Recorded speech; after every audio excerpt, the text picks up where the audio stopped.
Welcome back to Quick Take Charge. I'm Tim Stenovec in New York. Well, the feud between Wall Street and Reddit day traders has been capturing attention all week. I mean, everybody is talking about this, even those who don't normally follow the market, leaving some actually asking, what are hedge funds doing? And is this risk normal? Well, here to break it down is Bloomberg's Wall Street reporter, Sonali Basak. Sonali, thanks for joining us for your recurring cashing in segment. It's when we talk about big money's market-moving decisions and the potential impact on all of our lives. Well, what a week to start this segment with you. I want to take a step back here and talk about risk. When we think about hedge funds, what exactly are they doing and how much risk is normal for a hedge fund to take on? It's a great question, Tim, because if you look at this period of time, it was only a matter of time before the anger really turned to the hedge fund industry. Remember, after 2008, the banks stopped prop trading, right? They stopped putting a lot of their own money at risk. So a lot of the risk went into the hedge fund industry. And people think of hedge funds just as buying stocks and bonds.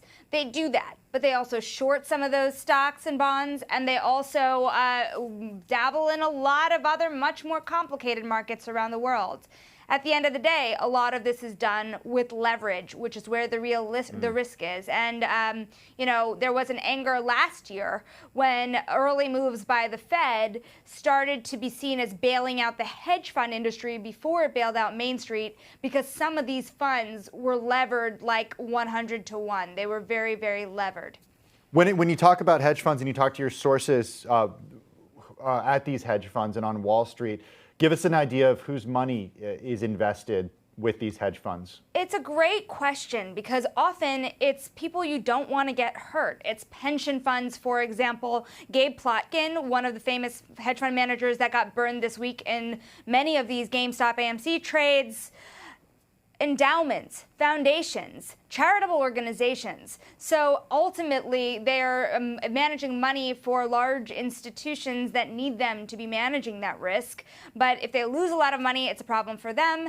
There's also a lot of fees involved, which is a lot of where this anger also comes from. Okay, so we saw something happen earlier this morning that was, I think, really surprising for a lot of people who follow this. Citron Research was saying that it is not going to be publishing short interest research like it's been doing for the past 20 years, essentially changing its own strategy.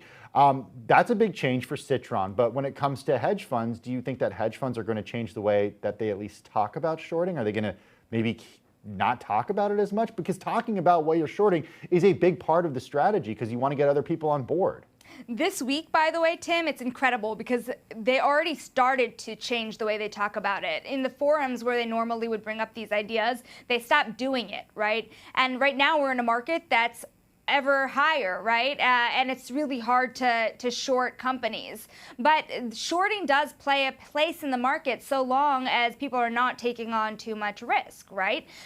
Some of these folks have uncovered fraud. Some of these folks have really uncovered some really serious corporate governance issues. So shorting in itself is not necessarily a bad thing, Tim. The thing that people are more concerned, really what has happened, it's become a symbol, right, of the excesses of the hedge fund industry and the risks that they're taking on. And so the entire industry right now is painted with a broad brush. I think it will cause some people to start thinking differently about the way they communicate, the way they are short. I want to stick on this point a little bit, Sonali, because this is something that Chris Bryant brought up a little earlier, our colleague in Berlin, talking about a post that he did for Bloomberg Opinion. He mentioned Wirecard and the role that short sellers had in exposing the frauds at Wirecard.